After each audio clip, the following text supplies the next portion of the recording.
Au chapitre 8, Jésus entame un parcours qui part de César et de Philippe, Marc 8, 27. Traverse la Galilée, Marc 9, 30, la Judée et les territoires au-delà du Jourdain, Marc 10, 1, puis monte vers Jérusalem. Mais derrière ce déplacement physique se profile un itinéraire d'une toute autre nature. Jésus est sur le chemin.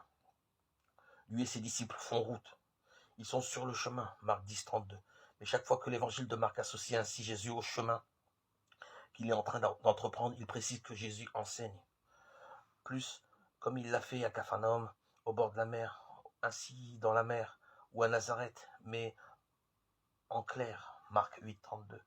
Jésus enseigne effectivement quelque chose de précis, l'itinéraire que doit suivre un mystérieux fils d'homme. Tout commence par une difficile épreuve. Le Fils de l'homme doit beaucoup souffrir et être rejeté par les prêtres, les anciens et les scribes.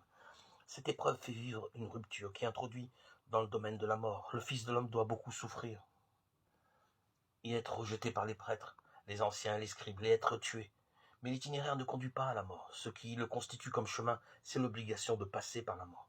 Le Fils de l'homme doit beaucoup souffrir et être rejeté par les prêtres, les anciens et les scribes, et être tué, et après 3 jours se lever. Marc 8, 31. Le même enseignement de Jésus revient encore 2 fois dans le texte. Là aussi, l'itinéraire commence par une épreuve. Le Fils de l'homme est livré à des mains d'hommes. Marc 9, 31.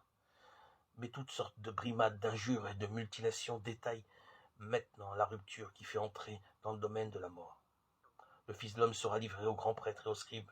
Ils le condamneront à mort, ils le livreront aux païens, ils le bafoueront, cracheront sur lui, le fouetteront, le tueront. Marc 10, 33, 34. La dynamique de l'itinéraire reste toutefois la même. La mort est posée comme point de passage. Elle est placée au nœud d'une traversée. Ils le tueront. Et tué après 3 jours, il se lèvera. Marc 9, 31b.